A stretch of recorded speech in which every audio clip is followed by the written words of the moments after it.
As ações de família, tema da nossa aula de hoje, se encontra no título 3, capítulo 10, artigos 693 a 699 do CPC.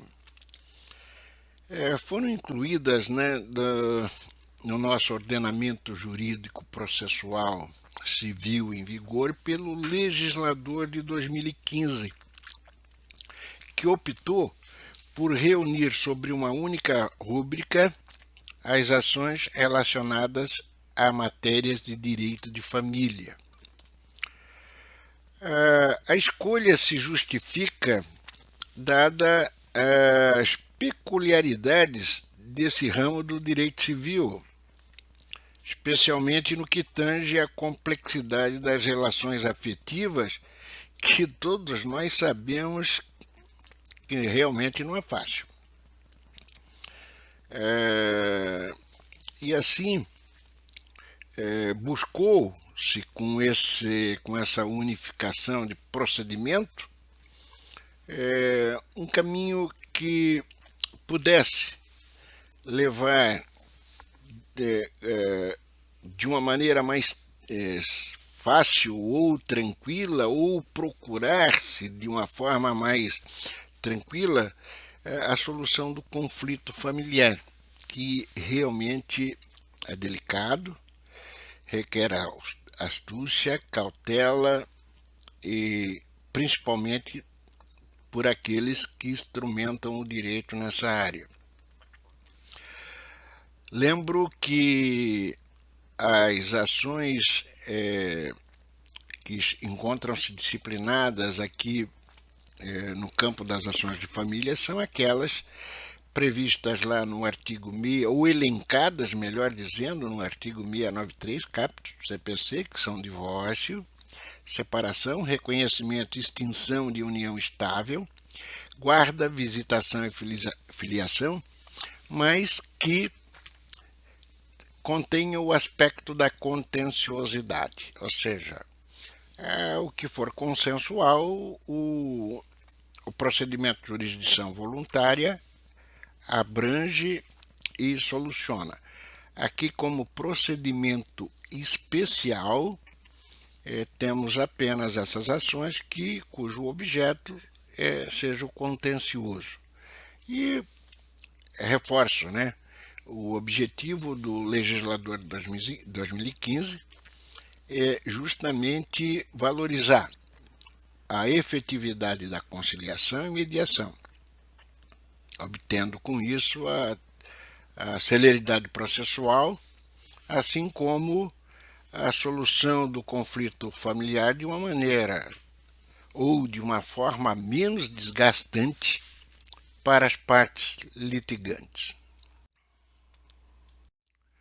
Então, como finalidade das ações de famílias, podemos afirmar para vocês que das disposições abordadas no tópico anterior, que tratava das noções gerais, conclui-se que o legislador de 2015 optou realmente por criar um procedimento único para ações de família, considerando ou para as ações que versem sobre questões de direito de família, considerando as particularidades emocionais específicas embutidas nesse tipo de ação, ao invés de criar um procedimento distinto para cada um deles. Muito embora, se vocês fizerem uma pesquisa na nossa doutrina, vão observar que uma boa parte dos nossos doutrinadores entendem que melhor teria sido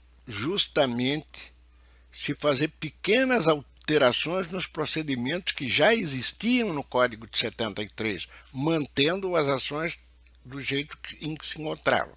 Na minha opinião, acho que agiu com acerto o legislador de 2015 ao reunir e dar um procedimento único para essas ações, até porque o objetivo aqui fica claro, é conciliar, e nós vamos observar mais à frente que essa conciliação ela pode ser realizada em tantas sessões quantas forem necessárias, até se lograr êxito dentro daquilo que é o fim social da lei. Cabimento. Como cabimento, diríamos que, de acordo com o artigo 693, o rol é bem taxativo, né? Ficam submetidos ao procedimento especial estabelecido pelas ações de família toda pessoa que pretender submeter ao juízo pretensão contenciosa. Então, mais uma vez, ratifico: pretensão contenciosa relacionada a divórcio, separação, reconhecimento, extinção de união estável, guarda e filiação. O que pode surpreender aqui é a separação judicial, haja vista que o objetivo, o anseio sempre das partes foi o divórcio, que é o corte do vínculo para que eles possam, cada qual, se unir novamente em matrimônio a outra pessoa. Já a separação não dá essa condição. Muito embora seja uma figura em desuso, ela não foi extinta, ela continua no nosso ordenamento jurídico, e até que uma nova lei venha nesse sentido, ela se encontra lá e está previsto, e ela vem prevista aqui na ação de família também, pode ser utilizada sim. Mas ficam excluídas do procedimento especial para as ações de família as ações de alimentos, e elas têm um regimento próprio, inclusive no que se refere à execução de alimentos, e a tutela provisória relacionada a alimentos já foi objeto de estudo no semestre anterior, e também ficam excluídas as ações que versarem sobre interesse de criança ou de adolescente. Essas ações seguirão o procedimento previsto em legislação específica, mas, vejam, subsidiariamente, no que couber, é óbvio, serão aplicadas regras aqui previstas para as ações de família. E essa norma, vocês podem observar, ela encontra-se inserida no parágrafo único do artigo 693. A legitimidade, outro tópico que nós vamos estudar, tanto ativa quanto passiva, se altera de acordo com o pedido objeto da ação, assim como na conformidade com as peculiaridades do direito material, aplicáveis a cada questão, obviamente, né? O outro detalhe que eu chamo a atenção é com relação à competência. Nas ações de família, a competência ela deverá obedecer a seguinte norma. Então, é transcrição, mas a competência é algo que vai acompanhar vocês para o resto da vida, já foi estudado, mas eu dou ênfase especial aqui no nosso slide relativo às ações de família, em razão, como eu falei, da importância que ela assume para o endereçamento da sua petição inicial. Então, para as ações de divórcio, separação, reconhecimento e dissolução de união estável, segue a regra do artigo 53, inciso 1 do CPC. Segundo, se houver filho incapaz, a competência será do domicílio do guardião do menor. A linha A do inciso 1, artigo 53 também do CPC. Terceiro, na inexistência de filho incapaz, a competência será do domicílio do último, será do foro do último domicílio do casal. Artigo 53, inciso 1, a linha B do CPC. E por derradeiro, né? Quarto, se nenhuma das partes residir no antigo domicílio, a competência é do domicílio do réu. Artigo 53, inciso 1, a linha C do CPC.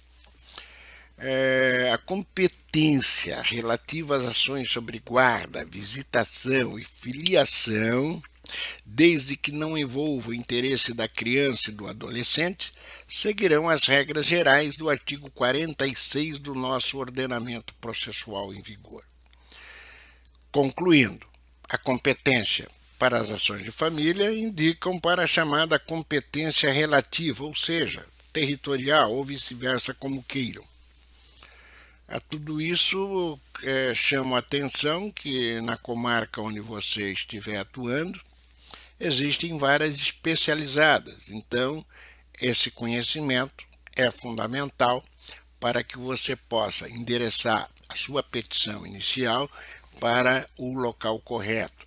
Caso Joinville, nós temos várias especializadas, tanto família, tanto quanto menor, tanto para adolescente.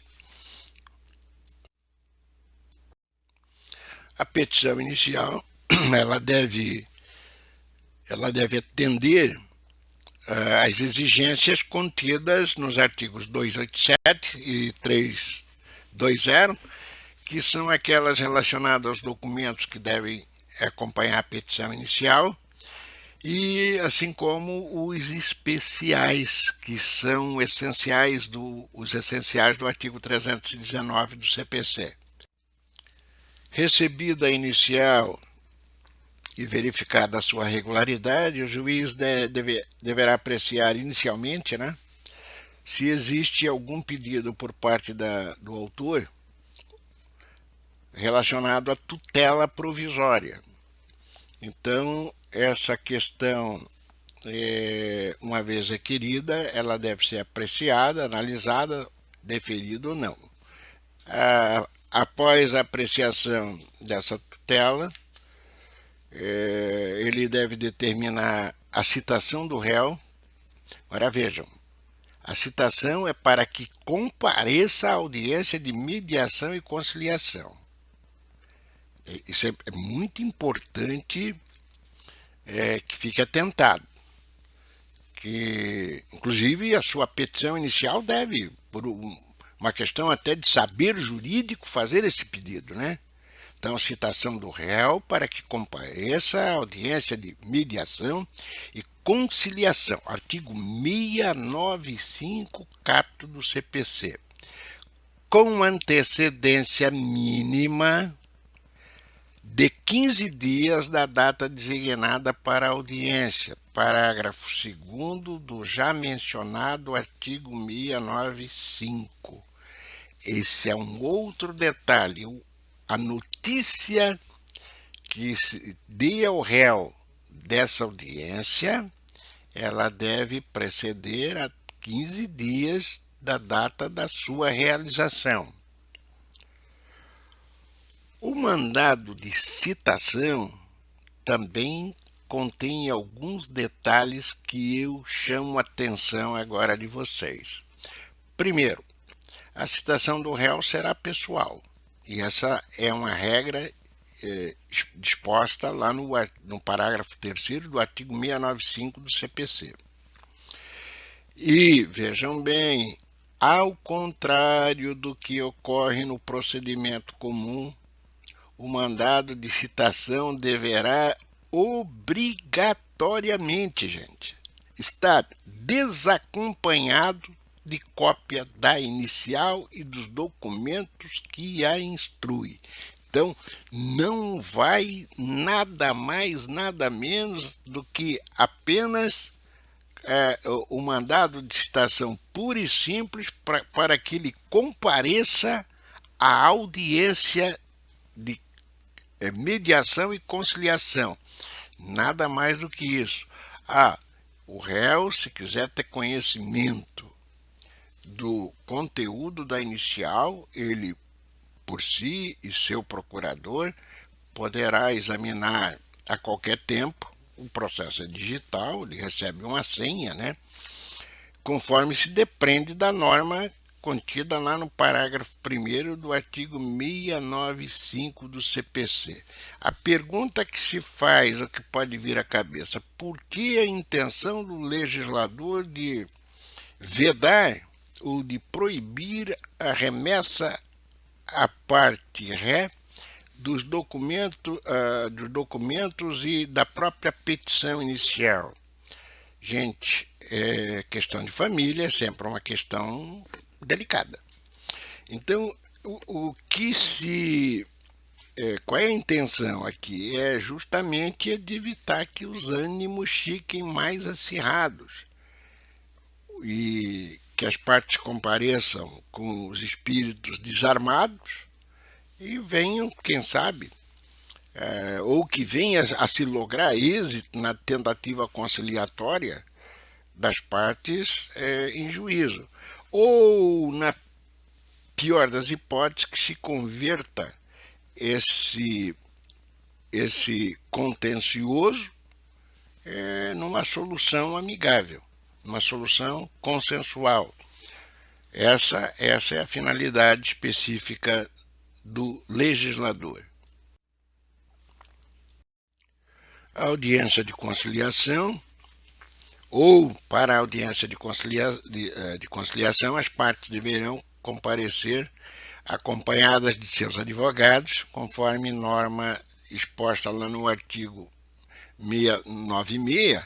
Essa audiência ela poderá dividir-se em tantas sessões quantas sejam necessárias para viabilizar a solução amigável, sem prejuízo das providências jurisdicionais para evitar o perecimento do direito. Então é o que eu falei para vocês. A audiência ela vai se dividir em tantas quantas forem necessárias, desde que observem os conciliadores ou magistrados de que existe uma oportunidade de se lograr êxito na conciliação ou na transformação do contencioso em consensual. Já o parágrafo 7º do artigo 334 do nosso ordenamento processual, que também já foi estudado por vocês, né, analisado na época do estudo de Direito Processual 1, ele prevê que a audiência de mediação e conciliação poderá ser realizada através dos meios eletrônicos. Né? E nos dias atuais, aí, com essa pandemia que estamos vivendo aí da Covid-19, nós já estamos na era das audiências virtuais. Não sei se para a área de família especificamente seria de bom alvitre se utilizar esse mecanismo. A área de família, pela sensibilidade, pela questão realmente que é abordada, sempre traumática, às vezes, a solução às vezes está no olho, e tendo as partes próximas uma da outra. Então, mas está previsto no CPC e é um mecanismo que pode ser utilizado, sim. Não digo para todos os casos, mas para alguns há essa possibilidade. Cabe ainda ressaltar que a ausência de qualquer uma das partes na audiência designada se equivale à ausência de ambas. Então, veja, se uma delas não comparece, é como se as duas não tivessem comparecido. Não será aplicado, então, ou não será considerado essa ausência, esse não comparecimento, como qualquer contumácia.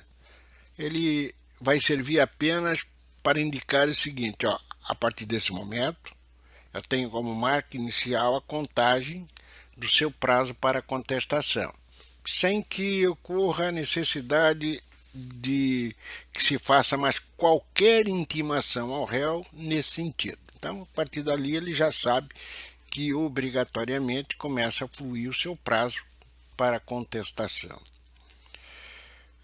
Caso o processo tenha por objeto questões relacionadas a abuso ou alienação parental, aí vejam, aqui eu já tenho uma situação diferenciada, então esse é o cuidado que tem que se ter.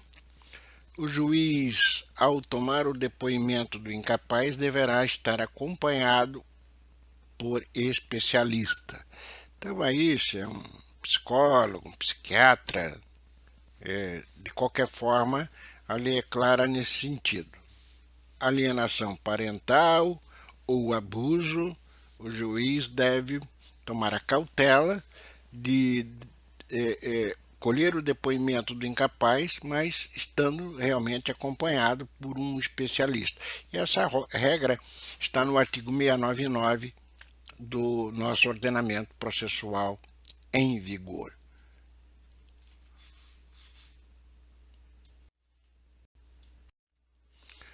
O procedimento: frustradas tentativas de transformação da lide contenciosa numa solução amigável, que é o fim social desse procedimento, o processo então seguirá pelo procedimento comum, conforme determina o artigo 697 do CPC, ficando o réu intimado para apresentar querendo, ninguém é obrigado, né? Já estudaram isso, contestação, desde que tenha ficado expresso no mandado citatório que, com a frustração do acordo ou de acordo, tal ocorreria, observada a disposição contida lá no artigo 335, caput e seu inciso 1º. Isso vocês já tiveram a oportunidade de estudar, mas nunca é demais aqui relembrar e enfatizar, que diz: o réu poderá oferecer contestação por petição no prazo de 15 dias, cujo termo inicial será a data 1 da audiência de conciliação ou de mediação, ou da última sessão de conciliação, quando qualquer parte não comparecer ou comparecendo não houver autocomposição. Então o texto legal está bem claro, né? Eu transcrevi aqui para que até haja um melhor entendimento da parte de vocês, já que foi um estudo de uns 2 semestres atrás, e é bom sempre relembrar, porque prazo, e prazo em direito é fatal, já aprenderam isso, e perda de prazo é a coisa mais horrível que tem para o profissional de direito. O artigo 698 também do CPC, ele estabelece regras específicas para a participação do representante do Ministério Público nas ações de família. E aí ele diz: nas ações de família, o Ministério Público somente intervirá quando houver interesse de incapaz e deverá ser ouvido previamente a homologação de acordo. Então veja, com isso ele já limitou, ele já traçou normas específicas para a importante atuação do representante do Ministério Público nas ações de família, lembrando que o Ministério Público é o fiscal da lei e como tal, a presença dele, em especial quando tem incapaz, é vital, né? E a sua não participação implicaria em nulidade dos atos que viessem a ser praticados. Então, mas aqui ele já diz quando ele vai participar, como vai participar e onde, o que fica mais fácil, até porque na petição inicial, em casos dessa natureza, se faz necessário que o profissional de direito já requeira, quando for o caso, a intimação do Ministério Público para que ele possa participar do feito.